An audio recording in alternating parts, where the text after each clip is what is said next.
한국의 라스푸틴이다. 황태자의 병을 고쳐주겠다며 황후의 마음을 사로잡아 막강한 권력을 누리며 전횡을 일삼다 결국 러시아를 몰락으로 이끈 라스푸틴. 2007년 주한 미 대사관이 조사해 만든 기밀 문서에서 고 최태민 씨를 한국의 라스푸틴으로 거론합니다. 그리고 그를 이렇게 표현합니다. 이미 사망한 목사가 박근혜의 몸과 정신을 완전히 지배하고 있다. 그럼 대한구국 선교단의 총재였던 최태민 씨와 박근혜 당시 대통령 딸의 관계는 어떻게 이어졌을까요? 이미단체인 대한구국 선교단의 총재였던 고 최태민 씨는 1976년 4월 29일 구국여성봉사단을 만듭니다. 그리고 박근혜 당시 대통령 딸을 명예총재에 올립니다. 당시 보도입니다. 기독교 정신을 바탕으로 봉사활동을 벌일 것을 다짐했다. 대통령 딸과 기독교 정신을 앞세운 이 단체는 이후 전국적으로 조직을 키웁니다. 부산, 천안, 수원 등 전국 각지에서 열린 발단식 모습입니다. 이처럼 당시 박근혜 명예총재가 행사에 빠짐없이 참석했고 이 조직의 규모는 상당했습니다. 그리고 이후 전국적으로 조직을 만들며 본격적인 활동을 시작합니다. 바로 새마음 갖기 운동입니다. 이듬해 1월 새마음 갖기 운동본부가 발족합니다. 당시 보도된 기사입니다. 본부 모습과 함께 새마음 갖기 운동본부가 발족했음을 알 수 있습니다. 이 역시 본부장은 최태민 씨입니다. 또한 새마음 갖기 운동이 국민의 정신개혁을 위해 만들어졌으며 대한구국봉사단, 대한구국여성봉사단이 주관했음을 알 수 있습니다. 주관단체의 총재 역시 최태민 씨입니다.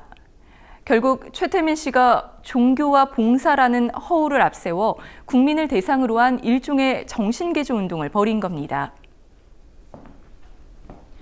그리고 약 2달 뒤 새마음 갖기 범국민 권기 대회가 열립니다. 당시 행사에 참석한 박근혜 명예총재의 격려사입니다.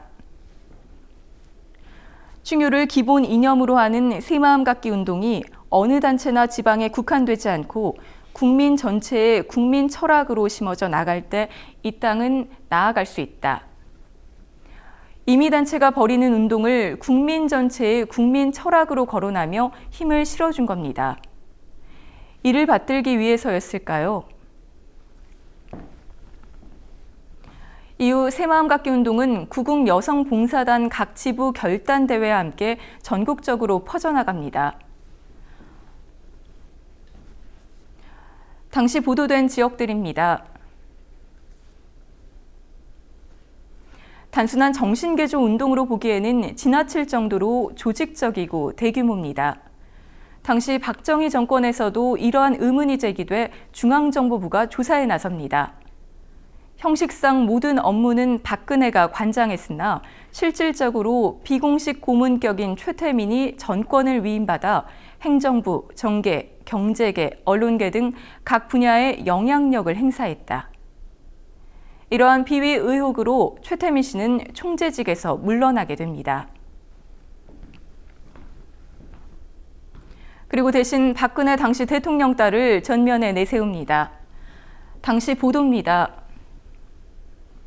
박근혜 당시 구국여성봉사단 명예총재가 총재에 취임했음과 함께 몇 가지 사실을 확인할 수 있습니다. 구국여성봉사단이 그동안 구국봉사단과 함께 임의단체였으며 구국봉사단은 해체되고 구국여성봉사단만이 정식인가를 받아 사단법인으로 발족했다는 점입니다. 결국 수많은 사람들이 정식인가도 받지 않은 단체가 주도한 활동에 조직적으로 참여했다는 겁니다.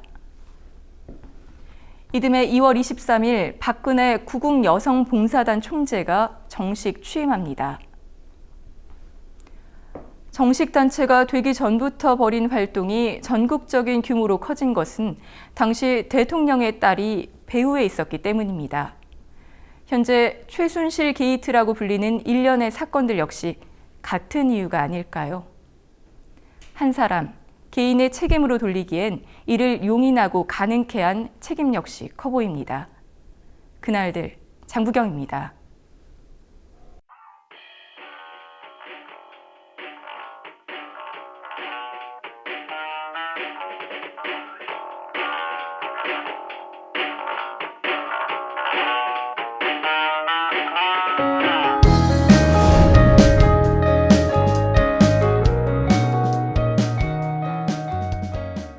열심히 현장을 쫓아다니고 있는 김 기자가 간다. 김종 기자 나오셨습니다. 네, 안녕하십니까.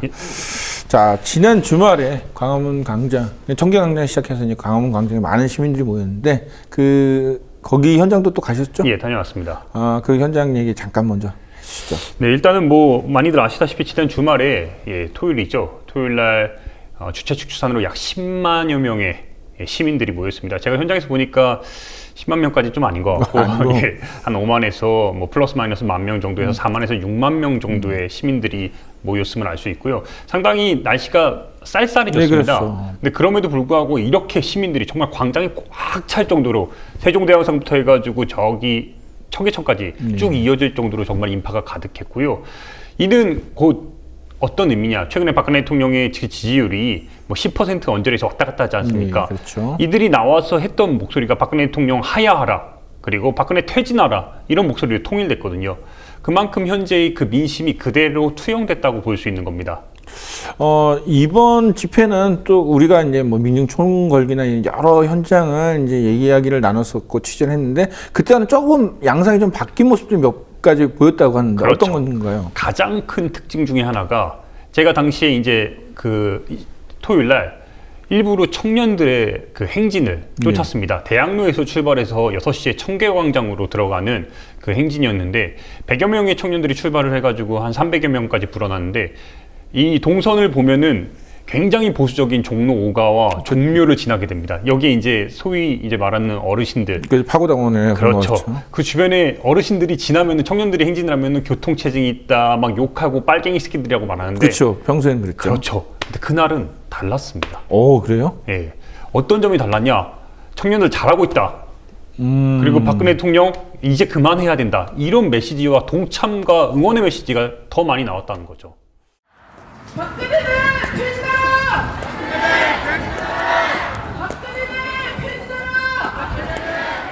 이렇게 뭐야 조상들이 다 망쳐놨잖아. 50대 이상은 다 물러가야 돼요. 썩을 대로 썩은 정부 다시 시작해야 돼. 처음부터 다시. 지금 청년들이 지금 이렇게 목소리를 내는 부분이 좀 이해가 많이 가시는 거예요? 잘하는 거요. 나도 늙었지만 늙은이들 다 없어져야 돼요. 우리 어르신 보기에 박근혜 대통령 그럼 어떻게 해야 된다고 보세요? 가야 해야지. 그것만 일단 정답이라고 보세요? 그럼 뭐 다른 답 듣고 있나? OX요. OX. 이건 X야. 경찰에 대한 생각이나 이 이야기도 또 안 들어볼 수 없거든요. 경찰도 그때 예전에 어떤 민중총궐기 때랑 좀 많이 달라졌나요? 많이 달랐습니다. 분명히 그 민심을 읽어야만 하는 상황을 경찰도 인지하고 있다는 거죠.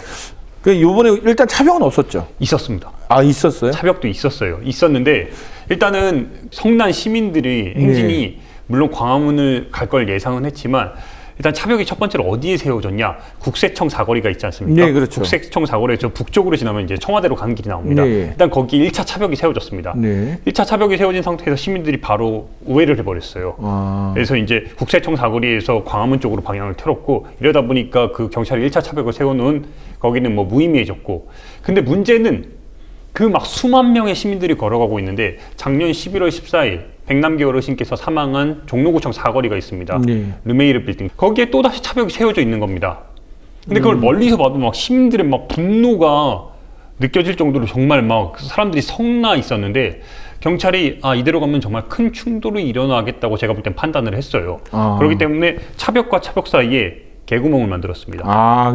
그전에는 정말 그냥 견고하게 막아있던 게 막고 그다음에 거의 그 뛰어넘지 못하도록 그렇죠. 했는데 거기에 차와 차 사이 한 대 정도를 시민들이 지나가게끔 막아놓은 거죠. 그러니까 당연히 병목 현상이 일어나긴 했는데 거기를 지나가는데 막거나 그러지 않았어요? 그러진 않았습니다. 시민들이 욕은 하지만 니네가 감히 여기가 어디라고 여기다가 그 굉장히 엄청 자극한 거 아닙니까? 백남기 그쵸. 어르신이 돌아가신 곳에서 거기 물대포 맞은 곳에다 다시 한번 차벽을 세웠는데 충돌이 일어날 걸 예상을 해서 거기다가 개구멍을 뚫어놓은 겁니다. 물론 차 한 대를 치워놨다는 의미죠. 어쨌든 거기서 충돌은 일어나지 않았습니다. 자연스럽게 수만 명의 사람들이 이제 종로구청 사거리를 지나서 광화문 쪽으로 올라갔고, 근데 이제 놓치지 말아야 될 점이 뭐냐? 경찰이 결국 뭐 차벽을 뒤쪽에 세우긴 했지만 이날도 차벽을 앞에다 보통 세우고 뭐 뒤쪽에 뭐 그 위에 차 위에 경찰들이 올라간 게 아니라 경찰 한 명 한 명이 의경들이 다 인간 장벽을 세웠다는 의미입니다. 그러니까 차 대신에. 그러니까 사실 이제 제가 왜 차벽이 없었던 것처럼 제가 이제 물어봤냐면은 광화문 광장이 그 전엔 굉장히 촘촘하게 차벽을 했는데 그날은 광화문 광장의 이 세종대왕 앞쪽으로 그렇죠. 그 사거리 쪽에는 거의 안 보일 정도로 옆으로만 해놨더라고요. 그렇죠. 그러니까 이거는 이미 경찰들도 큰 충돌이 발생할 그 어떤 여지가 있기 때문에 그거는 일단은 보여주지 않겠다. 그렇죠. 그런 모습은 그게 일단 바로 보였고. 핵심이고요. 이날 제일 좀 코미디 같았던 상황이 뭐냐면은 경찰 이날 홍완선 종로경찰서장이 직접 나와서 진두지휘를 좀 했습니다. 원래 이제 경비과장이나 경비과장도 물론 나왔긴 했지만 어떤 멘트를 날렸냐? 이렇게 멘트를 날렸습니다. 존경하는 시민 여러분. 그러니까 정말 처음으로 제가 집회 현장을 그렇게 많이 다녔지만 처음으로 시민들에게 시위에 나온 시민들에게 존경하는 시민 여러분, 여러분들은 지금 불법 시위를 하고 있습니다. 이렇게 들어간 겁니다. 이거 예전에 그런 게 느낌 들어요. 그러니까 4.19 혁명 때 정말 점점 이제 그 경찰들이 수세에 몰리자 이제 일부 경찰들이 시민들에게 뭐 얘기를 했던 그런 생각도 좀 떠오르기도 그렇죠. 하고. 분명히 민심 자체를 경찰도 이렇게 지금 성난 시민들의 함성과 분노가 있다는 거를 분명히 모르진 않았을 거고요. 네, 그렇죠. 근데 다만 문제는 뭐냐? 계속해서 집회가 길어졌습니다. 이제 본격 거의 새벽 그렇죠. 12시, 1시, 제가 마지막 모니터링 한 게 거의 2시, 1시 반. 뭐 마지막까지도 아침까지도 이제 집회는 이어졌는데 문제는 그 세종대왕상을 중심으로 해가지고 광화문에 있지 않습니까? 네, 거기가 그렇죠. 인도입니다. 네, 엄연히 인도죠. 인도인데 경찰들이 시민들을 한쪽으로 여우몰이를 하기 위해서 시민들을 강제 해산시키기 위해서 어떻게 했냐? 그 인도에 있던 시민들을 밀었다는 겁니다.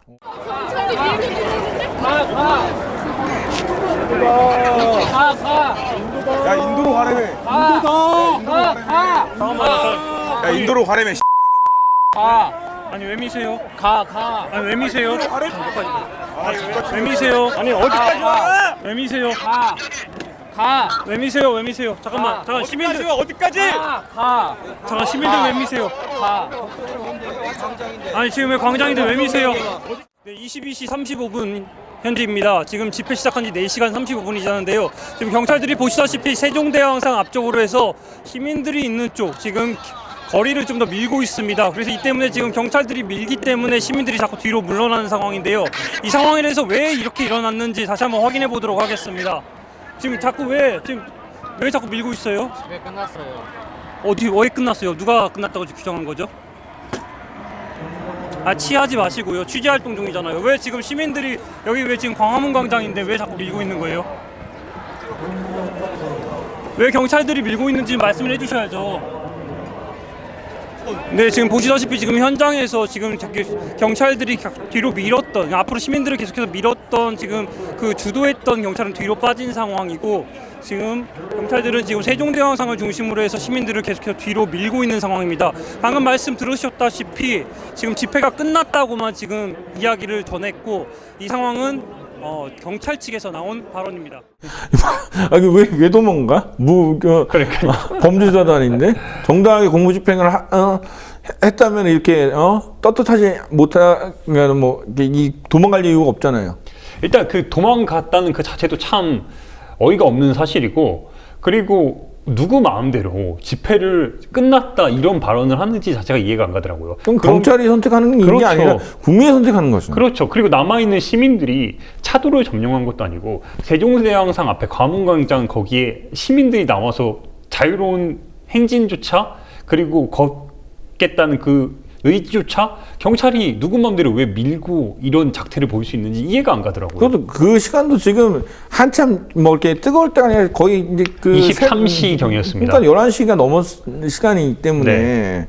그러면서 더 재밌는 점은 경찰이 이제 대중교통이 끊길 걸 걱정을 해주더라고요. 아이고. 그렇게 걱정해줬던 사람이, 시민들한테 물대포를 쏘고, 정말 백남기 농민에게 어떤 주문을 그렇게까지 하나? 그러니까요. 참 애석한 부분인데, 근데 이제 이날 좀 가장 좀 아쉬웠던 부분이 뭐냐. 정의당에서는 6명의 네. 의원들이 전부 다 나와서 이제 원내에서 처음으로 이제 대통령의 하야를 공식적으로 이제 요청을 했는데, 어찌 보면은 국민의 60% 이상이 대통령의 퇴진에 대해서 요구하고 있는 이런 상황 속에서 민주당이, 국민의당이 앞에 나서질 않고 있었습니다. 이날도 마찬가지였는데요. 물론 이재명 시장이 앞에 선다고 했지만 실제 국회의원이라고 하는 사람들이 민주당 출신들이 뒤에 만나긴 했습니다. 뭐 박주민 의원을 비롯해서 몇 명 만나긴 했는데 그럼 박주민 의원이야 뭐 항상 있으니까요. 항상 있으니까는 뭐. 근데 실질적으로 이렇게 민의가 반영된 현장에서 의원들을 만나지 못했어요. 근데 새벽 2시경이 됐을 때 네. 이제 정말 시민들이 많이 빠져나갔을 때 이종걸 그 5선 국회의원이죠. 네. 그 전 원내대표가 갑자기 현장에 왔습니다. 갑자기 왜 생뚱맞게 왔어요? 그러니까 와가지고 그래서 이제 물어봤죠. 왜 오셨냐? 일단 보고 계속 진행하겠습니다. 예. 국민TV입니다. 어떻게 새벽에 이렇게 오셨어요? 걱정이 돼서요. 걱정이 돼가지고. 오늘 가장 많이 들었던 게 시민들이 민주당이 안 왔다 이거에 대해서 지적을 상당히 많이 해주셨어요. 이제 뒤에 여러 명 있었어요. 한 10대 명 있었어요. 근데 당 차원에서는 뭔가 같은 목소리로 좀 냈으면 좋겠다. 미안해서 그냥 뒤에만 있었어요. 어떻게 보면 앞으로 좀 이렇게 민주당이 뭐 같이 한다는 움직임. 일어나야 돼요. 의원님도 좀 그렇게 보세요. 네, 일어나야 돼요. 근데 오늘 이 사태 저 안 되면 이종걸 비주류가 일어날 테니까. 의원님 혹시 오늘 사태를 해결하기 위해서는 어떻게 하셔야 될 것 같아요? 네, 그러니까 우리가 먼저 각성해야 될 것 같아요. 지금 이렇게 시민들 목소리가 높은데. 우리 학생들, 시민들, 저희들 반성하고 있습니다. 아니 미안해서 뒤에 있었다고 얘기를 하더라고요. 그래서 새벽 2시에 나타나서. 그러니까 저는 조금 이게 그러니까 제가 갖고 있는 개인적인 생각은 민주당 지도부나 민주당 국회의원들이 모두가 나올 필요는 없어요, 사실 거리에. 그 원내, 그러니까 실제 얘기하면 국회 내에서 투쟁하는 사람도 있는가 하면은 그렇죠. 또 밖에서 그 시민들과 함께 싸워주는 그 전력도 필요하거든요. 그러니까 저는 이거를 좀 다양하게 이 구성을 좀 해야 되는데 지금 미안해서 그러니까 아예 그 민주당 내부에서는 어떤 그 시민들의 거리 투쟁에 협조나 지원을 하겠다는 생각이 없는 것 같기도 좀 느껴져요. 당 지도부가 이거에 대해서 뭐 하야에 대해서 우린 동참하지 않겠다 이런 공식 발표 뭐 우상호 원내대표가 하긴 했지만 가장 아쉬운 부분이 뭐냐면은 이런 집회 현장에서는 어쩔 수 없는 충돌이 이제 감정이 그렇죠. 격양되다 보니까 일어날 수 있는 가능성이 있지 않습니까? 근데 이런 상황에서 중재를 할 수 있는 거는 현역 국회의원들이거든요. 그럼요. 현역 국회의원을 만약에 폭행이라도 하면 난리나요. 그렇죠. 단 한 명만 있어도 그런 현장이 어찌 보면은 경찰의 강제 폭력 상황들이 막을 수 있는데 그조차도 제대로 못 하고 있다는 부분이 아쉬운 거예요. 그 백남기 농민의 어떤 그 강제 부검 우리 마지막 날 했을 때 그때 박주민 의원이 그 앞에서 컨트롤 좀 했잖아요. 그렇죠. 저도 이제 모든 국회의원이 나오라는 얘기는 할 필요가 없어요. 국회의원이 사실 국회 원내에서 투쟁하고 전략적으로 해야 될 부분도 있지만은 뭐 국회의원들 전면에 나서는 게 아니라 김 기자 말처럼 어떤 충돌을 예방하는 차원에서 분명히 국회의원들이 국민을 보호해야 할 의무가 있거든요. 그리고 조정 역할도 충분히 가능하고요. 이런 점에서 지금 뭐 국민의당은 뭐 거기 현장에서 만난 그 여러 시민들도 국민의당은 솔직히 그렇게 큰 기대를 안 하고 있었습니다. 그게 좀 진짜 현실이었는데. 안타까운. 네. 그래도 민주당에 대해서 이렇게 좀 나서지 않음에 대해서 서운하다. 특히 그날 민주당 당원들이 그렇게 많았는데 보이는 깃발은 정의당과 뭐 원내에 진입하지 못한 뭐 민중연합당, 녹색당, 뭐 노동당 이렇게 깃발 다 보이는데 과연 우리의 민의를 반영해야 될 민주당 어디냐 이런 서운한 목소리가 상당히 높았다는 점을 민주당이 잊어서는 안 된다는 거죠. 그럼요. 이제 그 우리가 온라인상에서의 어떤 토론과 정당 가입과 여러 가지 활동도 있지만은 이렇게 오프라인에서 투쟁함으로써 거리에 나섬으로써 뭔가 사람들한테 보여주는 부분도 분명히 필요하거든요. 그러니까 그런 것 때문에 시민들이 거리에 나서는 거고, 그리고 시민들이 거리에 나서는 이유는 정말 국민이 분노하고 있다. 어떤 대통령의 하야라 어떤 결단, 그런 모든 법적인 처벌을 요구하고 있는 거를 눈으로 좀 느껴봐라. 그렇죠. 이런 건데 이런 민의를 사실은 정당이 외면을 하거나 아니면은 어떤 전략적인 생각만 한다는 거예요. 그러니까 물론 전략도 생각해야 되지만은 국민들의 민의도 함께 수용하는 부분도 충분히 필요하다고 저는 생각을 합니다. 네. 이제 우리가 좀 더 놓치지 말아야 될 점이 뭐냐. 지난 토요일 29일 집회 같은 경우는 이렇게 많은 수만 명의 시민들이 나올 걸 예상을 솔직히 못했습니다. 그렇죠. 근데 현실은 수만 명의 시민들이 나와서 박근혜 대통령의 하야와 퇴진을 요구를 했단 말이에요. 주최 측도 처음에 3,000명인가 2,000명만 그 집회 신고를 했어요. 네. 근데 그래서 이렇게 거대한 흐름들이 있다는 걸 이미 확인을 했고, 이 집회 흐름들은 이번 주 5일 집회, 다음 주 민중총궐기를까지 이제 계속해서 더 커질 겁니다. 지금도 매일매일 집회들이 이어지고 있거든요. 엄청나게 매서운 날씨로 지금 변모했는데도 집회가 계속해서 이어지고 있습니다. 이 시점에서 국민들의 선택, 이런 국민들의 행보에 대해서 정치권이 과연 어떤 반응을 보여야 될지 더 관심 가져야 될 부분이고, 현명한 판단을 기대하고 요구해야 될 부분이라고 저는 봅니다. 날씨 추운데 감기 걸리지 않도록 정말 이렇게 단단히 우정하고, 그다음에 그 거리에 있는 시민들이 다치지 않도록 또 옆에서 좀 계속 기록하는 그런 역할 충분히 좀 해냈으면 좋겠습니다. 오늘 뭐 고생도 많이 했는데 앞으로 더 고생할 일 생각하니까 좀 마음이 안타깝습니다. 그래도 더 힘을 내시기 바랍니다. 네, 오늘 나와주셔서 고맙습니다. 고맙습니다. 지난 여름 무더위에 전기요금 걱정하느라 힘드셨죠. 오늘은 불합리한 대한민국 전기요금 체계와 싸우고 있는 곽상원 변호사를 모시고 이야기를 나눠보도록 하겠습니다. 변호사님 안녕하십니까? 네, 안녕하십니까, 곽상원입니다. 예, 뭐 간단하게 소개 좀 부탁드리겠습니다. 제 소개요. 예. 예, 저는 그 새아이 아빠고요. 예. 예, 큰 아이가 지금 6학년 됐고, 제가 4학년 됐습니다. 또 지금 셋째 아이 5살 되고요. 예. 전 두 아이의 아빠인데 예. 저희 큰애가 이제 5학년. 예. 비슷비슷한 것 같아요. 예. 나이도 비슷하고 이제 오늘 예. 오늘 나와주셔서 고맙습니다. 일단 곽상원 변호사님을 저희가 모신 이유가 전기요금 관련된 소송을 지금 진행 중이신데 예. 이 소송이 어떤 건지 좀 설명 좀 부탁드리겠습니다. 일단 그 전기요금을 반환해달라는 그러한 소송입니다. 전기요금을 많이 냈으니까는 그동안 차액을 달라 뭐 이런 건가요? 그러니까 많이 냈다고 하면 기준이 있어야 되는데요. 네, 그렇죠. 실제로 전기요금 체계가 어떻게 구성되어 있는지 아시는 분이 실제로는 거의 없습니다. 거의 없죠. 전기는 늘상 사용하는 것이지만 왜 그 요금을 내야 되는지, 이 요금이 합리적으로 설계가 된 것인지 아시는 분이 거의 없다는 것이죠. 네, 그렇죠. 실제 전기요금은 그 법률로 정해진 것이 아니고요. 그 한전이 정하고 있는 약관, 전기 공급 약관에 전기요금 규정이 있습니다. 저희 요즘 아직도 뭐 전기세라는 얘기를 또 간혹 그렇습니다. 쓰시는 분이 많이 있잖아요. 그래서 뭐 한전이 뭐 전기요금을 마음대로 하는 게 아니라 어떤 국가 법령에 따라서 그 요금을 받는 걸로 착각하시는 분들이 많이 있거든요. 네, 그러니까 이 한전의 전기요금을 전기세라고 통칭을 하고 있지 않습니까? 네. 그만큼 실제로 세금과 거의 유사한 느낌으로 저희가 납부를 한다는 것이죠. 그렇죠. 그래서 이게 소위 말하는 준조세적 성격이 있다는 것인데요. 근데 한국전력공사는 지금 공사는 맞습니다만 100% 국가가 소유한 그러한 조직이 아닙니다. 이미 소유의 측면에서는 49%가 민간에 넘어가 있고요. 그 중에 30%의 주식, 30% 이상의 주식이 지금 외국인이 갖고 있습니다. 그 말은 그러면 이게 뭐 국가 공영기업이라고 하기는 좀 그러네요. 그러니까 대한민국 정부가 영향력을 행사할 수 있는 지분이 51%라는 것이고요. 그리고 한국전력공사법에 따라서 이제 설립이 됐다는 것이죠. 그러니까 한국전력공사가 과거에는 전부 국가가 소유를 했었는데 89년도에 상장을 했습니다. 그 말은 한국전력공사의 주식이 이미 증권거래소에서 팔린다는 얘기고요. 이미 뉴욕에도 거기 증시 상장이 되어 있습니다. 그러면 이거를 뭐 국가 기업 아니면은 준조세를 받아도 마땅한 그런 뭐 그 기관이라고 볼 수는 없지 않나요? 그래서 이제 그 한전이 설명하기로, 그러니까 시장형 공기업이라고 합니다.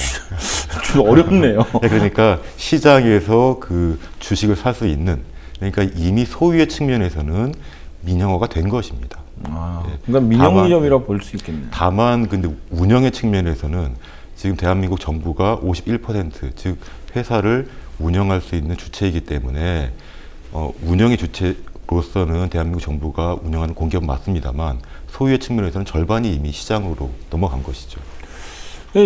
이런 정말 조금 얼핏 보면은 우리가 알고 있던 한전의 실체가 이거는 뭐 국가 기업 같으면서도 아닌 듯하면서도 좀 이렇게 복잡한데, 근데 그러면은 이런 거의 이제 민영화된 기업이 그 동안에 준조세적인 성격의 그 전기요금을 굉장히 많이 이번 여름에 많은 시민들이 관심이 있으니까 이게 폭리다.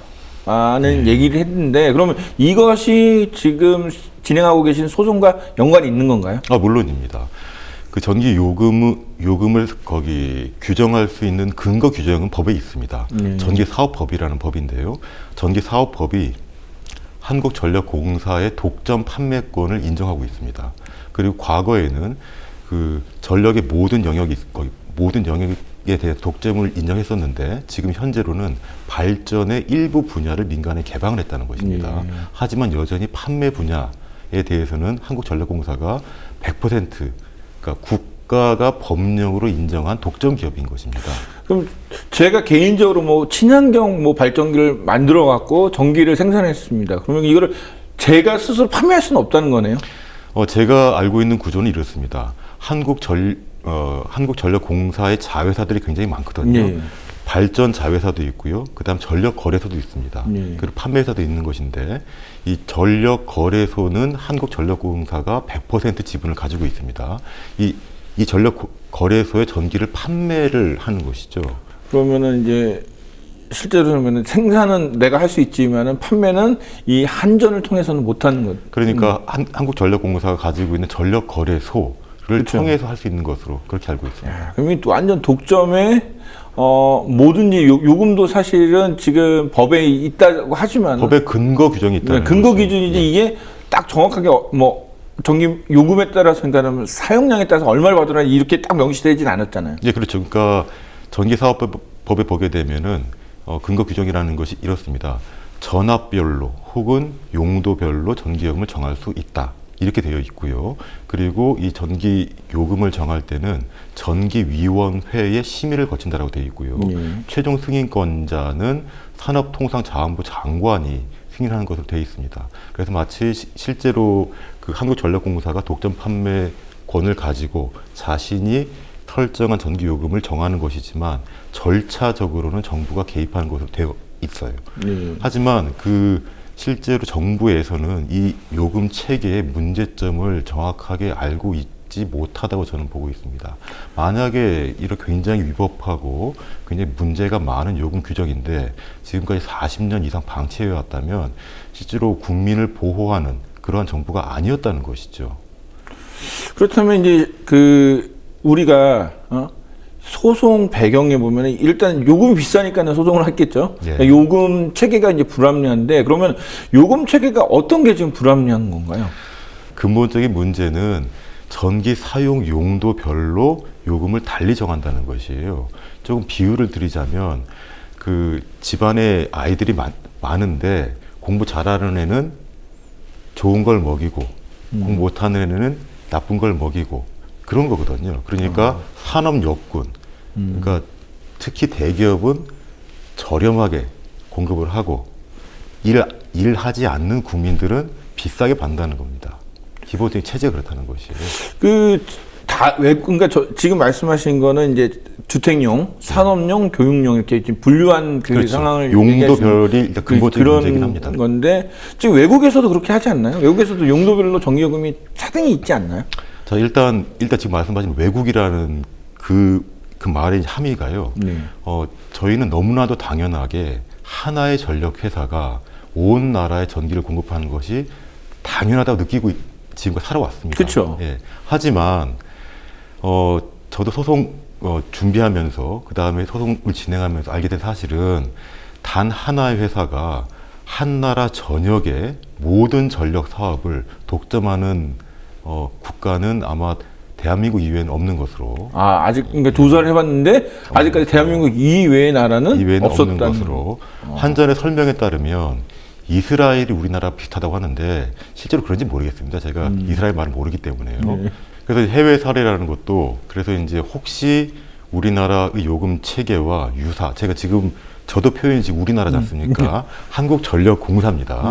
한국전력공사의 전기요금 체계와 유사한 것이 있다고 하여도 그 나라 전체는 아닙니다. 불과 그 나라에서 전기를 판매를 하는 어떤 회사가 유사한 규정이 있을 수 있다는 것인데요. 실제로는 지금 대한민국 모든 국민이 적용받고 있는 전기 요금 규정, 이 누진 요금 규정 같은 요금 체계를 가지고 있는 회사는 전혀 없습니다.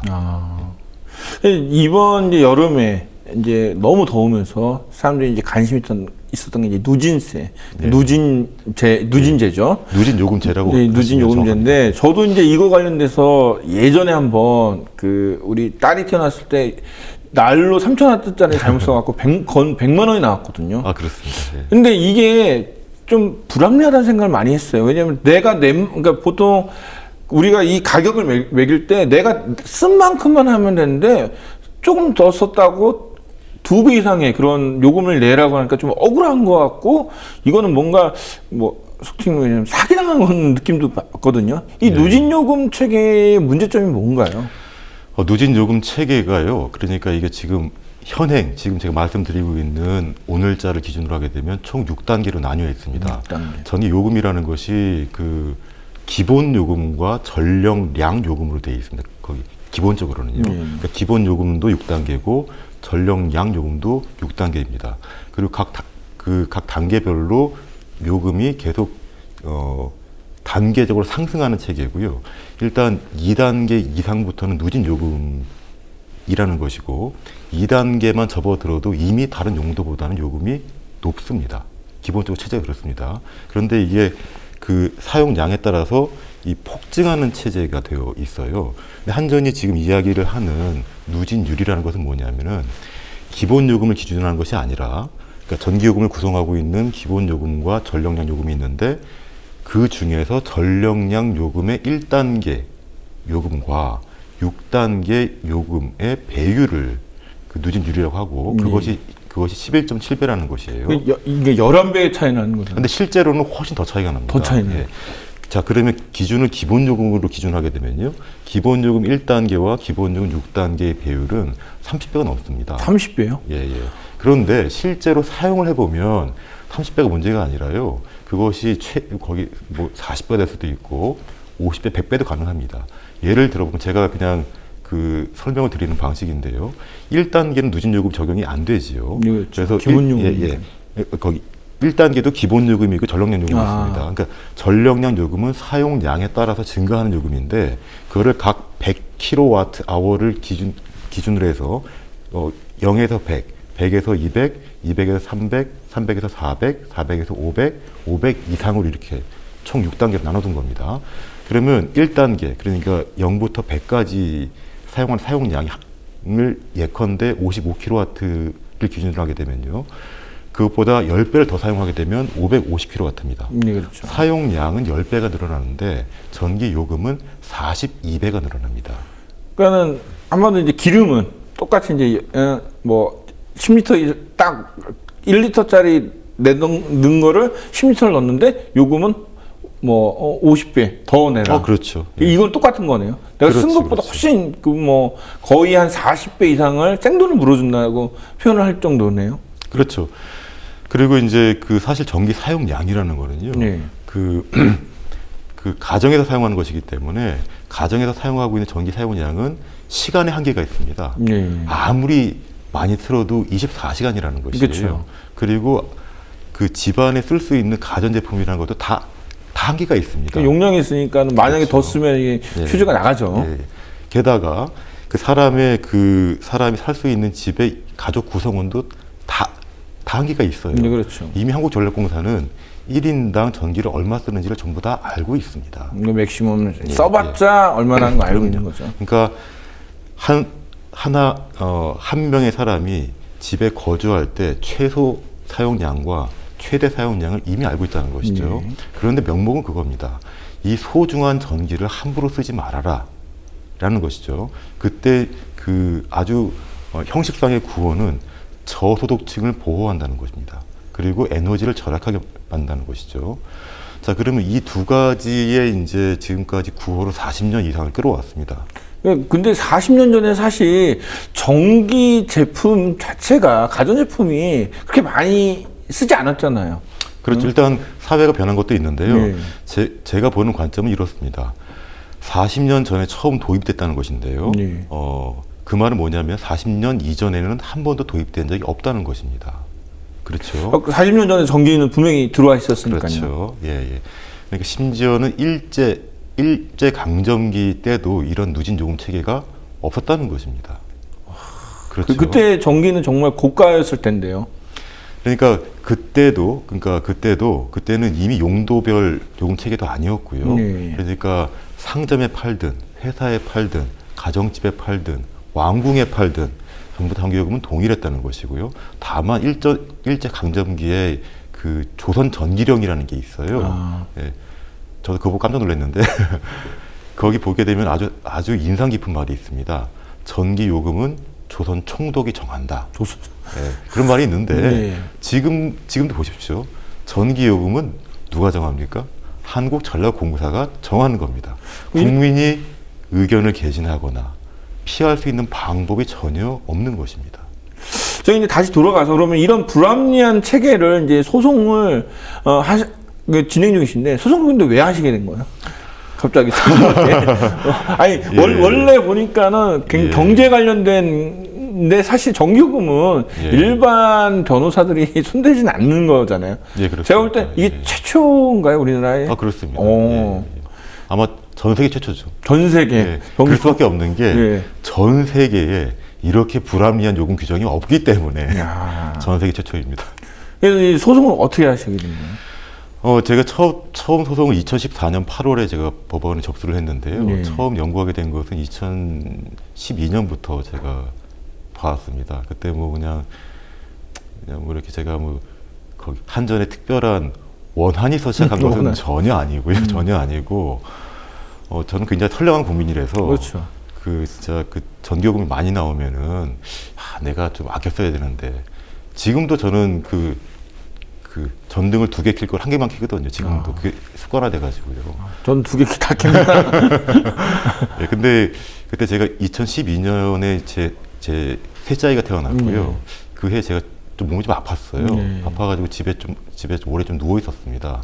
그러다 보니까 지금 생각해 보면 집에 상주하는 인원이 뭐 애기 엄마하고 저하고 제 아이 3명 늘 있는 것이고 그다음에 초등학생 딸 2명이 학교 갔다 오면 늘 집에 있다는 네, 거죠. 그렇죠. 그러니까 집에 있는 인원이 두 배로 늘어난 겁니다. 그래서 그해 여름이 지나고 있는데 여름 지나고 나서 제가 방 안에 가만히 누워 있는데 제 아내가 그러는 겁니다. 전기요금 많이 나왔다고. 고지서 딱. 예, 딱 보고. 근데 그 얘기를 딱 듣는데 왜 많이 나왔을까? 갑자기 궁금해지더라고요. 그래서 그때 제가 몸이 다 나으면 꼭 한번 왜 많이 나왔는지 한번 확인을 해봐야겠다. 그렇게 시작은 그렇게 했습니다. 처음에는 그 한국전력공사의 홈페이지에 들어가서 전기요금 체계가 어떻게 되는지 한번 그 하나씩 확인을 다 했었고요. 확인을 하는데도 굉장히 어렵더라고요. 그렇죠. 저도 이제 자료 찾으면서 봤는데 되게 이게 말을 어렵게 써요. 우리나라는 약관도 그렇고 뭐 마치 야 이거는 함부로 네가 이거 지금 손댈 게 아니야. 너는 그냥 우리가 내라는 요금만 내 이런 식이더라고요. 그렇습니다.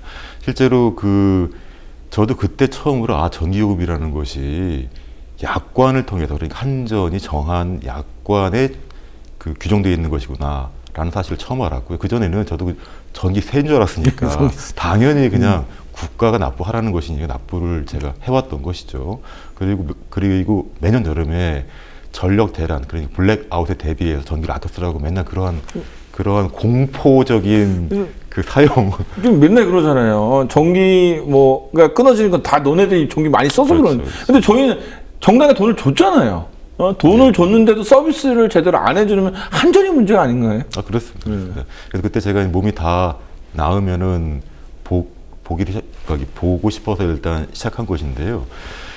처음에는 그 전기요금 규정, 그 다음에 전기요금 산정 방식을 이해하는 것이 굉장히 좀 어려웠습니다.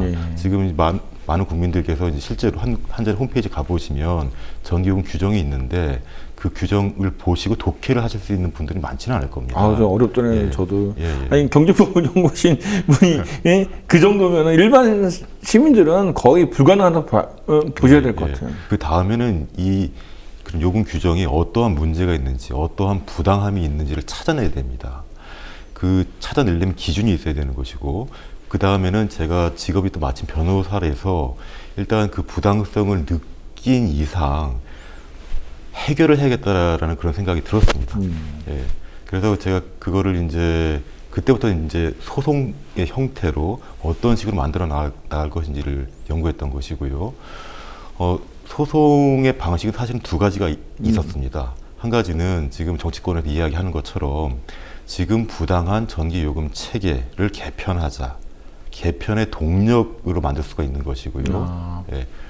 두 번째로는 실제로 부당하게 납부한 전기요금을 돌려주는 방식이 있는 것입니다. 첫 번째 방식을 택하게 되는 경우에는 사실은 소송이 굉장히 쉬워집니다. 그렇죠. 이제 예. 그러니까 한전이 정한 이 누진제 요금 규정이 무효, 그러니까 약관규제법에 반해서 무효다. 그러니까 소비자인 국민들에게 부당하게 불리한 요금 규정이니까 무효다. 그렇게만 끝내면 됩니다. 그래서 자기들이 이제 알아서 이제 예. 아까 얘기했던 그 위원회들이랑 해갖고 다시 고치면 되는 거고. 예. 하지만 제가 보기에는 그렇게만 소송이 끝나게 되면 많은 국민들이 관심을 안 가질 거라고 봤습니다. 그렇죠. 그거는 아까 얘기했던 산업통상자원부 무슨 정기위원회에서 정치권에서 그냥 자기들끼리 얘기하는 걸로 끝나겠죠. 예. 실제로 이제 국민들이 자신이 과거에 부당하게 납부한 전기요금을 돌려받는 방식을 취해야지만 그 사람들이 더 관심을 가질 거라고 저는 봤고요. 근데 그 방식 택하게 되면 소송이 굉장히 좀 어려워집니다. 어려워진 이유가 이 각 가정이 사용하는 전기 사용량이 다 달라요. 그렇죠. 그리고 지금 그 납부한 전기요금도 다 다릅니다. 그러면 그 사용량도 다르고 전기요금도 다른데 실제로 각 가정이 반환받을 수 있는 전기요금을 계산을 해줘야 돼요, 제가. 그러니까 그거를 일일이 다 계산을 해야 되는 겁니까? 그래서 그 계산을 하는 프로그램도 만들었고. 예. 프로그램까지 만드세요. 예, 처음 다 만들기 시작했습니다. 그러면은 이런 소송이 지금 굉장히 어렵고 제가 봐도 참 이렇게 품이 많이 들어가는 그런 소송을 시작하는데 지금 소송에 참여한 분들은 한 몇 분 정도나 되나요? 현재 저희 지금 법무법인 인강에 신청을 해주신 분은 대략 한 2만 분이 넘으셨고요. 그 법원에 실제로 소장을 접수하신 분들이 지금 한 8,000분가량 됐습니다. 8,000. 그럼 8,000명을 다 계산을 지금 하고 계신 건가요? 근데 2014년에 접수되신 분들은 이미 다 계산이 끝났고요. 근데 올해 접수되신 분들은 아직 들어가지 못했습니다. 그 이유는 한전이 일단 각 가정이 사용한 전기 사용량과 전기요금을 확인해 줘야 됩니다. 그것만 끝나게 되면 저희가 또 내부적으로 계산 공식을 돌려가지고 각 가정이 반환받을 수 있는 전기요금액을 산출하게 될 것입니다. 그러면 지금 8,000명 정도가 지금 소송에 참여하고 있는데 제일 궁금한 게 있어요. 이분들이 도대체 얼마나 받아낼 수 있을까요, 일단? 저도 제가 처음 소송을 진행하기 전에는 저도 그것이 굉장히 궁금했어요. 그렇죠. 예, 궁금했는데 그때 그 한전의 통계 자료를 보고 사실 역산할 수밖에 없거든요.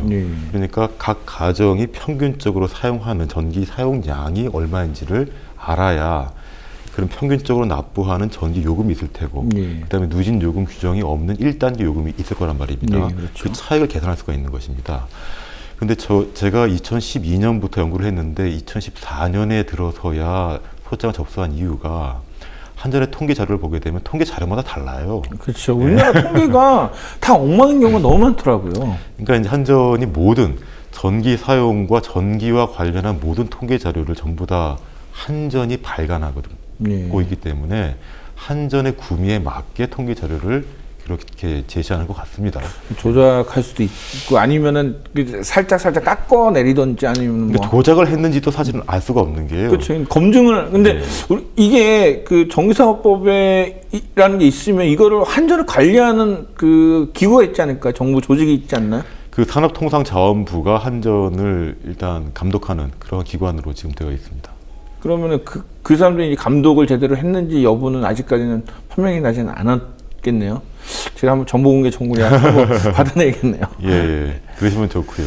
그러면 이제 다시 이 얘기를 이어나가서 이제 어느 정도 이제 금액이 반환될지.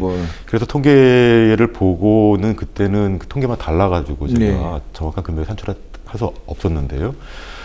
2014년부터 한 7건을 진행해 왔고 올해 많은 관심을 가져주시면서 지금 또 추가적으로 계속 접수를 하고 있습니다. 근데 그 7건에 한번 통계를 한번 내보면 대략 1년 동안 1년 동안 반환 받으실 수 있는 금액이 평균적으로 한 50만 원 가량 됐습니다. 50만 원이나 돼요? 오. 그리고 이론적으로는 지난 10년 동안의 부당이득 반환 청구가 가능합니다.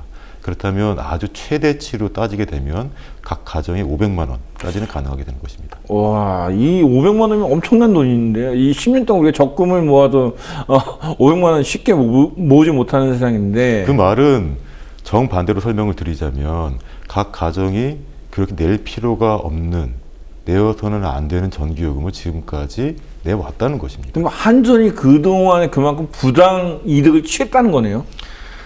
지금 일단 그 이론적으로는 부당이득이라는 것입니다. 근데 이게 적정한 전기요금인지는 사실은 알 수가 없습니다.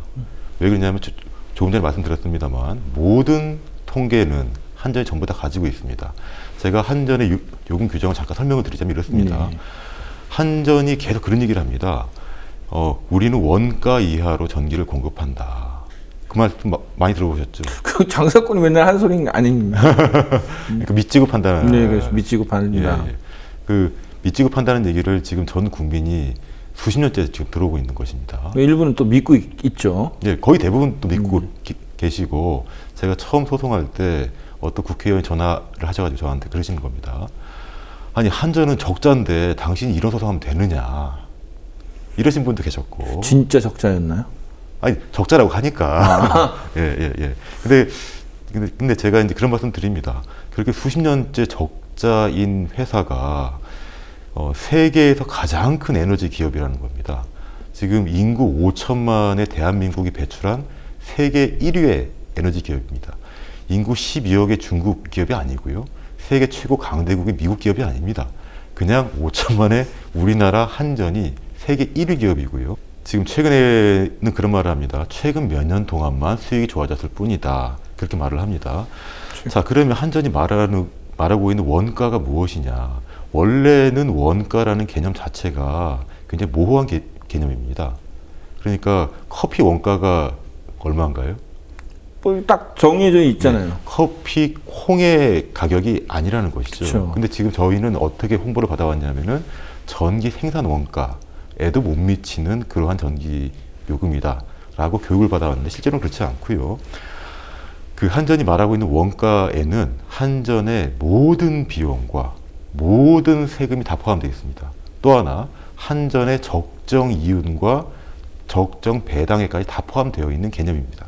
일단 기본 개념이 그래요. 그게 한전이 말하고 있는 총괄 원가의 개념입니다.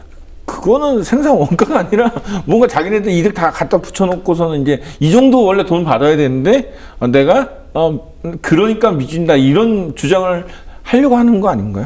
그런데 지금 최근에는 그 개념 자체가 한전의 적정 이윤까지 그리고 투자 보수까지 포함되어 있는 개념인데 그것도 넘어서 수십조 원에 이르는 지금 이득이 있다는 것이거든요. 그래서 뭐 한전 뭐 배당금 해갖고 예. 뭐 그 외국인 투자가들한테 뭐 많은 배당금 나갔다 이런 얘기도 제가 그러니까 들은 적이 한전 있거든요. 주식의 30%가 지금 이미 외국인이 소유하고 있기 때문에요. 한전의 이익의 30%는 무조건 국부 유출되는 것입니다. 무조건. 그런데 이 지금 원가의 개념에도 그런데 감사원의 감사 자료를 보면요.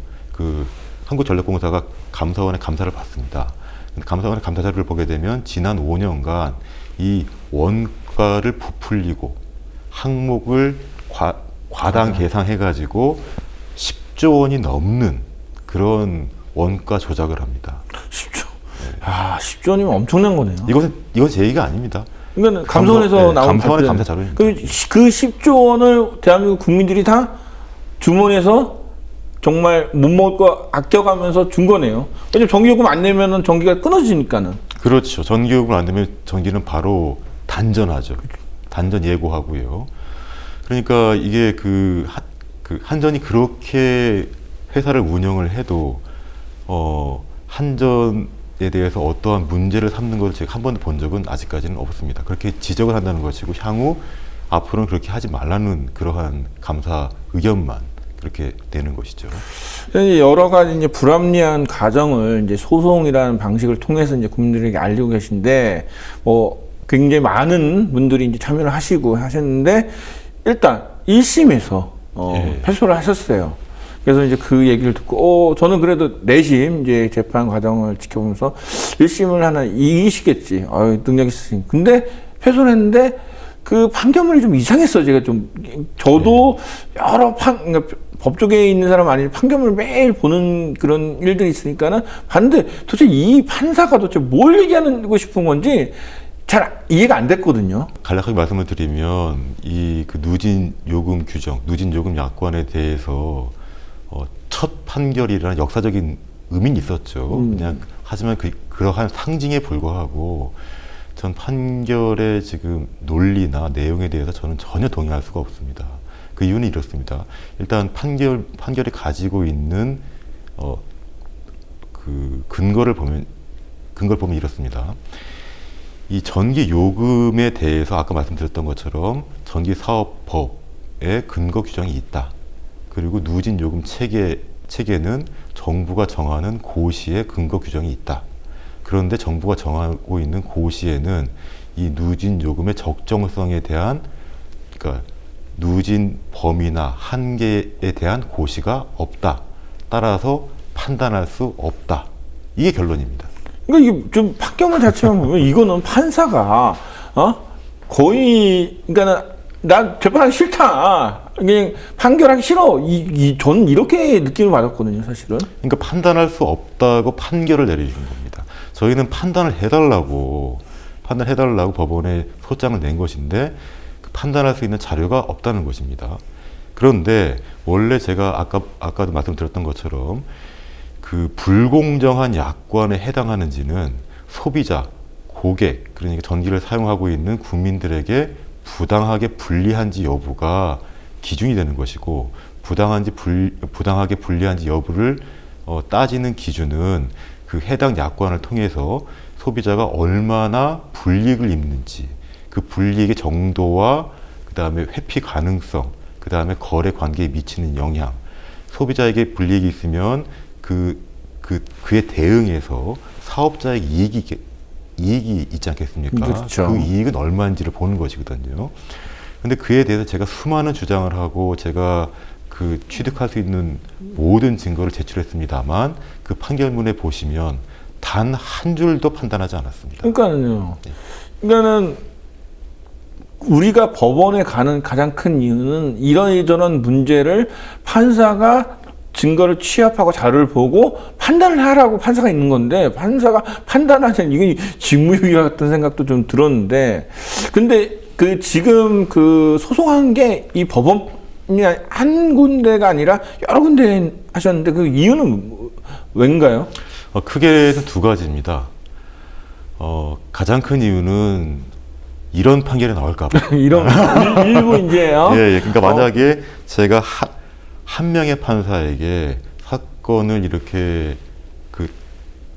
중요한 사건을 한 명의 판사가 자기 마음대로 혹은 어떠한 이유에서 잘못된 판결을 내버리게 되면 그 이후에 시정하기가 참 어려울 수 있습니다. 그렇죠. 이제 한번 판례가 나오면. 예.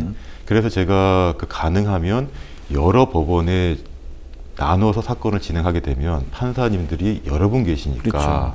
그 중에 한두 분이라도 제 마음 같아서는 모두 다 이기고 싶습니다만 그 중에 한두 분이라도 저희의 손을 들어주지 않을까라는 기대가 있었고요. 그래서 일단 그러한 이유 때문에 사건을 처음에 7개로 나누어서 전국 법원, 그러니까 서울, 대전, 광주, 부산에 접수를 했고 올해는 대구, 인천까지 접수를 했습니다.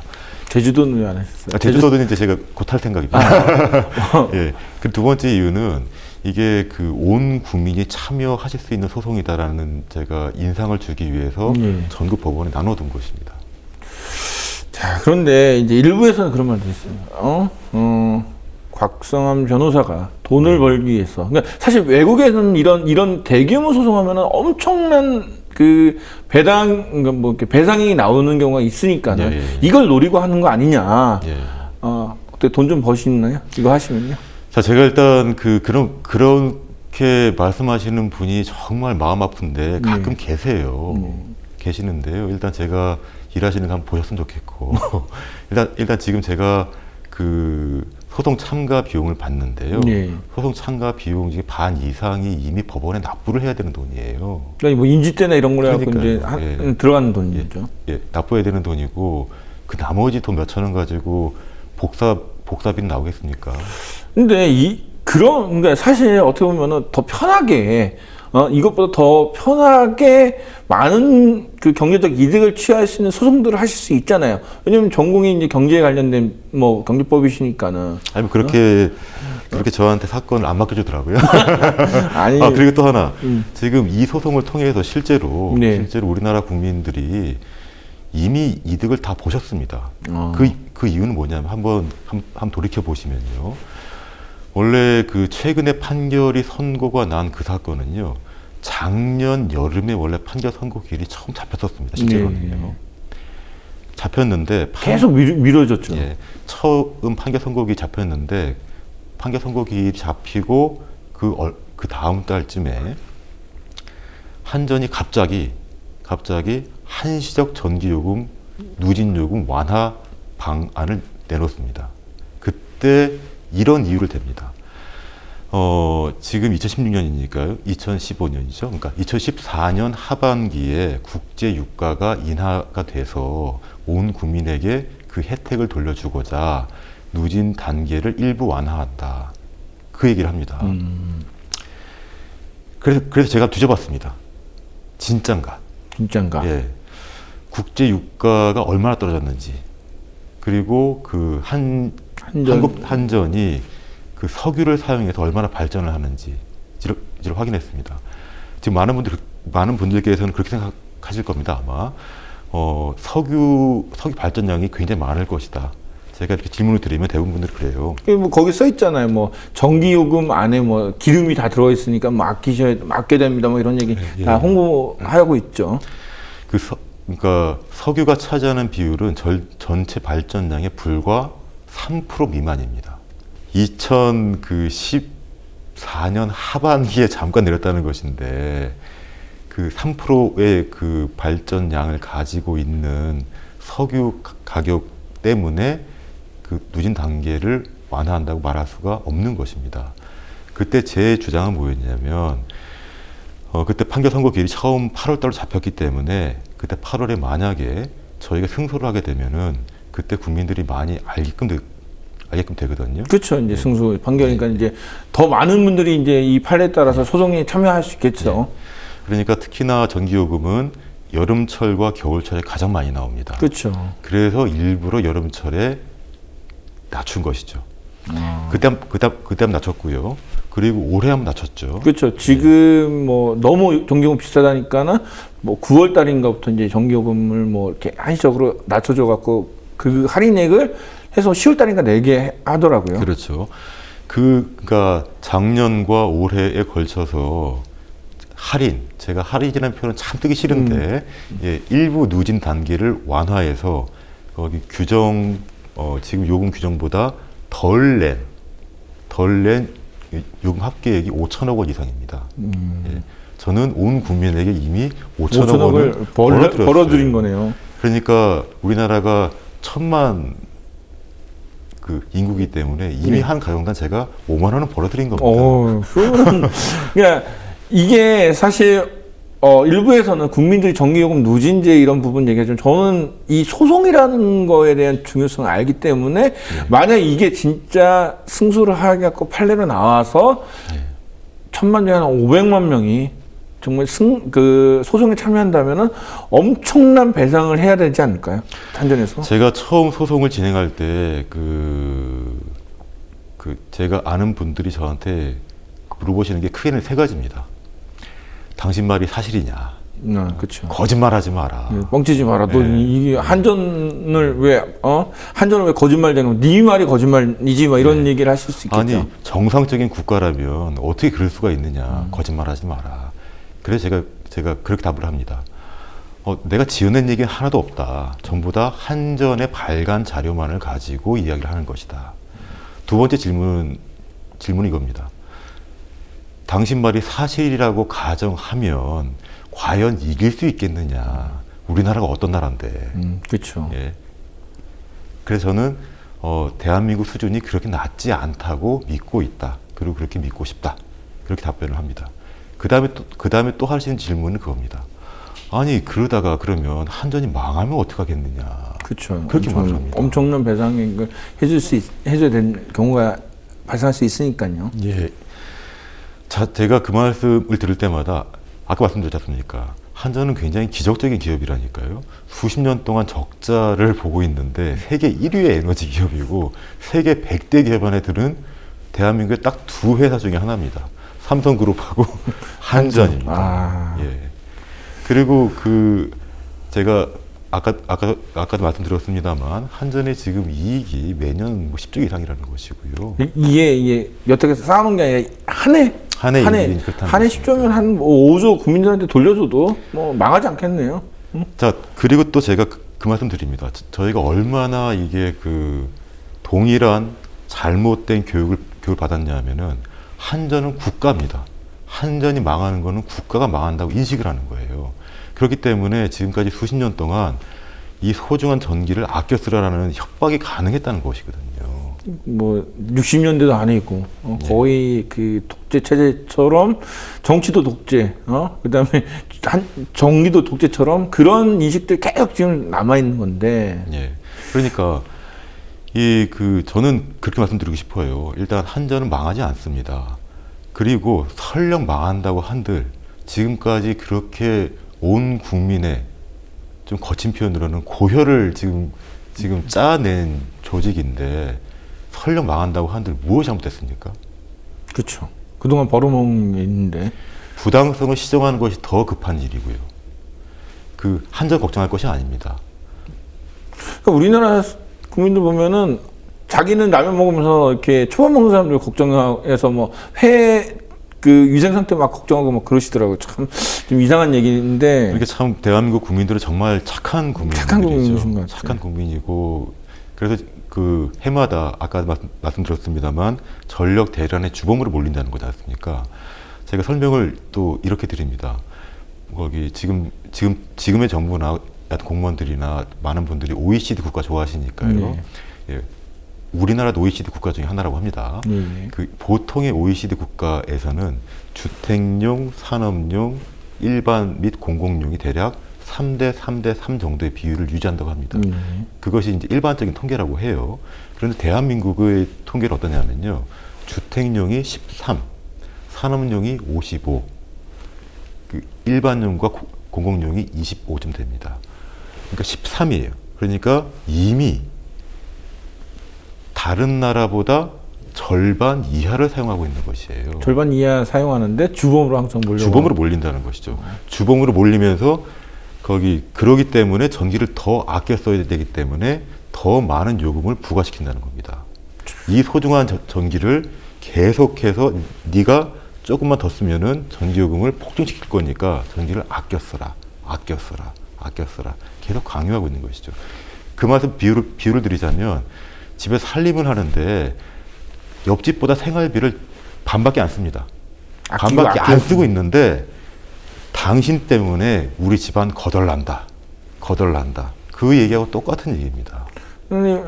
정말 짜장면 한 그릇 또 묻어놓고 라면 먹고 사는데 너 때문에 식대가 많이 나온다 그러면 정 억울하죠. 그렇죠. 우리 국민들이 다 지금 그런 취급을 받고 있는데 자, 근데 사실 이제 이게 4년 동안 소송을 준비하고 소송을 진행을 하고 계시지만은 실제로 요번에 판결 난 것도 요번에 난 거고 굉장히 소송이 되게 오래 걸립니다. 근데 이렇게 시간도 오래 걸리고 그렇게 큰 돈도 지금 상태에서는 뭐 당장에 어떤 경제적 이득도 취할 수 없는 이런 소송을 왜 하시는 거예요? 그러니까 장인어른 때문에 뭐 이런 걸 하시는 건지 아니면은 정말 이 속내를 또 궁금해하시는 분들이 있습니다. 제가 처음에 전기요금 체계, 전기요금 규정에 대해서 연구를 시작한 것이 사실은 굉장히 우연적인 것이었고요. 저는 일단 처음에 궁금해서 제가 시작한 것인데 제가 또 마침 경제법을 전공한 변호사라서 한번 해결책을 찾아볼 수가 있었던 것입니다. 근데 제가 제 성격이 좀 그래요. 그러니까 한번 제가 해야 한다고 마음을 먹으면 반드시 끝을 봐야 됩니다. 끝을 봐요. 네, 끝을 봐야 됩니다. 제가 부당성을 느꼈는데 그대로 덮고 갈 수는 없고요. 네, 없고 처음에 굉장히 고심을 많이 했어요. 그러니까 지금 말씀하신 것처럼 소송 비용이 얼마 들어갈지도 모르고 얼마나 많은 분들이 참여하실지도 모르는 상태에서 제가 덜컥 시작을 했다가 제가 파산하는 수가 생기거든요. 파산을 낼 수 네, 있는 그렇게 될 수 있는 가능성도 있어서 사실은 주저도 했습니다만 한편으로는 제가 이미 부당성을 깨달았고 이론적으로 만들어 놨기 때문에 저는 진행해야 된다고 생각을 했습니다. 그리고 제가 알고 있는 대로 만약에 이 소송이 승소를 한다면 저뿐만 아니라 모든 분들에게 다 좋은 것이기 때문에 그렇죠. 혜택을 다 명분으로나 실질로나 당연히 저는 진행해야 한다고 생각을 했습니다.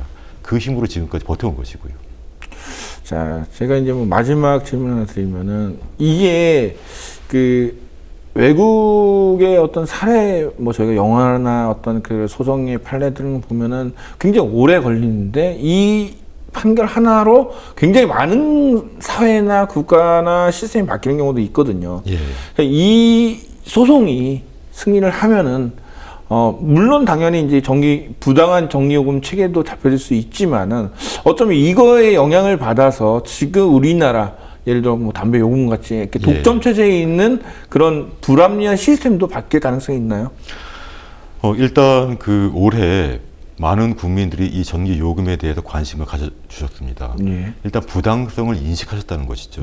지금까지 40년간의 잘못된 교육을 드디어 깨신 것입니다. 한번 부당성에 대해서 인식하시고 나면 다른 부당성에 대해서 또 인식하실 가능성이 높아요. 또 그 말은 뭐냐면은 앞으로는 이렇게 은밀한 방법으로 사람들을 옥죄거나 은밀한 방법으로 사람들의 주머니를 털어가지 못하는 감시 체계가 작동할 겁니다. 그러니까 이미 인식을 했다는 것이니까요. 그런데 인식을 한 것만 가지고는 사실은 안 됩니다. 실제로 행동으로 나가야 되는 것이거든요. 처음에는 인식이 중요한 것이고, 그래서 제가 처음에 소송을 할 때 아까 말씀드렸습니다만 제 말을 믿는 사람이 없었습니다.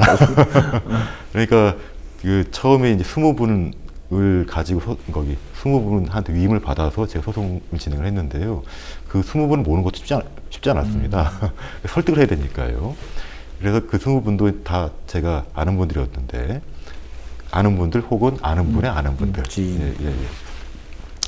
그러니까 그렇게 부당함에 대해서 인식하셨으면 그 다음에는 행동을 하셔야 되는 것이고 그 행동의 결과를 보셔야 되는 겁니다.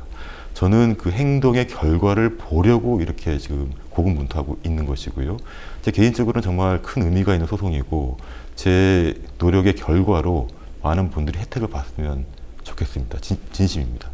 자, 이제 이 방송을 보시는 분 중에서 나도 지금 소송에 참여할 수 있을까라는 생각도 가질 수 있고 또 참여하려면 어떻게 해야 되지? 이런 궁금증을 갖고 계신 분들이 있으실 거예요, 아마. 마지막으로 그거 안내 좀 해주셨으면 좋겠습니다.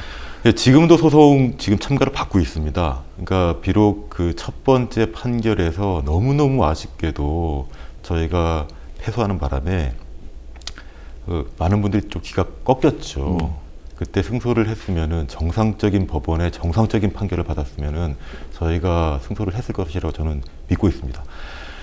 그런데 아직까지도 6군데, 10군데 어떤 진술이 남아있죠. 지금 접수를 받고 있고요. 그리고 저희 법무법인 인강 홈페이지에 들어오시면 소송 참가 방법이 상세하게 나와 있습니다. 그거를 보시고 인터넷에서 직접 가야 되는 건 아니죠? 아닙니다. 저희 홈페이지 안에 다 홈페이지를 방문하셔도 되고 저희 법무법인 인강에 전화를 하셔도 됩니다. 방법은 다양하게 다 있습니다. 그러니까 굳이 내가 어떻게 보면은 그렇게 큰 돈은 아닌데 어떤 소송하고 싶어도 시간과 어떤 그런 경제적인 환경 때문에 거기까지 안 가도 홈페이지나 전화로 충분히 가능하다는 얘기죠. 가능하십니다. 제가 그러니까 소송에 필요한 주민등록 등초본이 필요하고요. 그다음에 소송 비용만 입금해 주시면 됩니다. 소송 비용 비싼가요? 저는 좀 많이 받고 싶은데요. 많이 받고 싶은데 또 많이 받으면 또 거기 참가를 안 하실 수도 있고 네. 지금도 지금 15,000원 받고 있는데요. 예? 예. 수송비용이 15,000원이요? 예, 15,000원 받고 15만 원이 아니라 15,000원이요? 예, 그래서 그 15,000원 이상 입금해 주시면 좋고요. 예, 이상 입금해 주시면 좋은데 하여튼 일단 지금 조금 어렵죠, 사실 그것 때문에요. 예. 그래서 하여튼 그거하고 그 소송에 필요한 자료들만 보내주시면 제가 그 나머지는 제가 전부 알아서 합니다. 그럼 만약에 자기 본인의 어떤 주택만 되는 거죠? 뭐 자기가 임대로 아닙니다. 거기 임대로 사시는 분은 전기요금 안 내나요? 다 내십니다. 근데 이제 소유주는 또 이제 주인으로 되는 경우도 있잖아요. 그것은 조금 이제 절차적인 문제인데요. 네. 제가 그것은 다 제가 해결을 하고 있으니까요. 일단 세대주 명의로 네. 소송에 참가하시면 됩니다. 자, 그러면 이제 소송에 참여하려면은 그냥 법무부에 인강 쳐갖고 예. 홈페이지 들어가면 자세히 나와 있고 그렇습니다. 모르면은 그냥 전화하면은 된다는 거죠. 그렇습니다. 예. 자, 오늘 긴 시간 동안 이렇게 많은 얘기를 해주셨는데 뭐 마지막으로 하고 싶은 얘기 있으시면은 짤막하게 하시고 마치도록 네. 하겠습니다. 처음에는 참 부당성을 인식하는 것이 참 어렵습니다. 이제 드디어 이제 부당성을 인식하게 된 계기가 생겼다는 것이고요. 그렇다면 이 전기요금뿐만 아니라 실제로는 많은 곳에 숨어 있는 불합리와 부정의가 있습니다. 그 숨어 있는 불합리와 부정의를 인식하시고 반드시 해결하시고 그렇게 해서 좋은 나라를 만들어 가야 될 것 같습니다. 자, 언젠가 되겠지만 저는 분명히 그 재판에 승소를 하셔갖고 승소해서 정말 기쁜 소식과 함께 얼마를 우리 국민들한테 전달을 할지, 그 다음에 얼만큼 이 부당성이 개선되는지 그 소식을 다시 한번 이 자리에서 얘기를 나눌 꼭 오리라 생각합니다. 오늘 나와주셔서 고맙습니다. 고맙습니다. 변호사님은 현 지금 시국에 대해서 좀 어떻게 보세요? 지금 시국은 사실 정치적인 문제지 않습니까?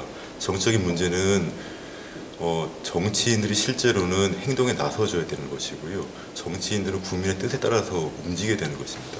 정치인은 자신의 뜻이 있을 수가 없는 그러한 직업이거든요. 그러면 지금 야당에 계신 분들은 국민의 뜻이 무엇인지를 물어보셔야 되는 것이고 그 부름에 따라서 그 힘에 따라서 움직이셔야 되는 것입니다. 그렇게 하지 않는 정치인은 지도자가 될 수가 없다고 저는 생각합니다. 헌법에는 모든 절차가 다 규정되어 있습니다. 그 절차에 따라가면 되는 겁니다. 대통령이 없는 상황도 헌법은 전부 다 예정하고 있기 때문이죠. 그런데 그런 것을 두려워하게끔 사람들한테 만든다는 것입니다. 필요하면은 그 절차대로 가야 되는 것이겠죠. 혼란을 두려워해가지고 혼란이 두려워서 아무것도 하지 않으면 모든 사람은 아무것도 못하는 것입니다. 혼란은 핑계일 뿐이니까요.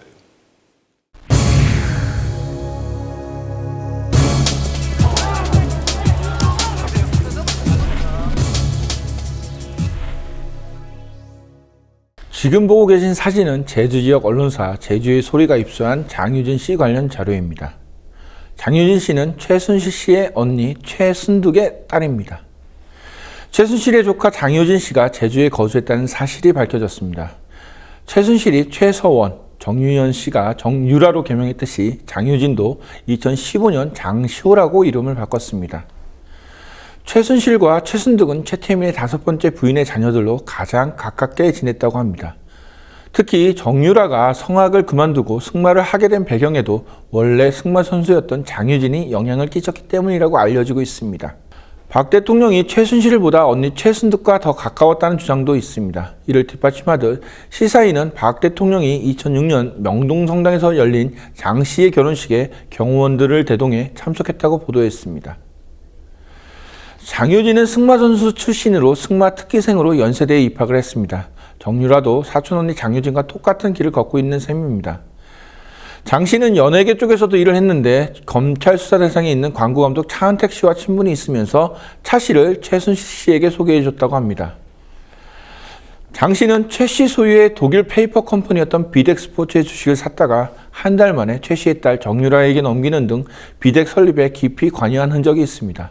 또한 한국 동계스포츠영재센터 사무총장으로 활동했는데 1년 새 정부에서 6억 이상의 특혜성 지원을 받았다는 의혹도 받고 있습니다. 장유진 씨는 제주도 서귀포시 중문동의 한 상가 건물 4층을 지난 2014년 8월부터 2016년 8월까지 2년간 임대를 했습니다. 당시 장 씨는 광고 이벤트 회사 대표라고 소개했는데 보증금과 1년치 임대료 수천만 원을 5만 원짜리 현금 나발로 지불해 건물주가 깜짝 놀랐다는 증언도 있었습니다. 또한 2012년 서귀포시 대포동에 있는 빌라를 4억 8천만 원에 구입해 거주했다고 합니다. 이 빌라는 바다 조명권에 있는 고급 빌라로 크기만 200제곱미터 60평짜리였습니다. 주로 별장으로 사용되는 곳이라고 합니다. 현재 이 빌라는 6에서 7억이 넘는다고 하는데 원래 장 씨는 1년에도 몇 차례 여기에 머물렀는데 요새는 거의 오지 않는다고 합니다. 특히 이 집은 다른 집과 다르게 CCTV를 별도로 설치해 극도로 보안을 신경 썼다는 정황도 엿보입니다.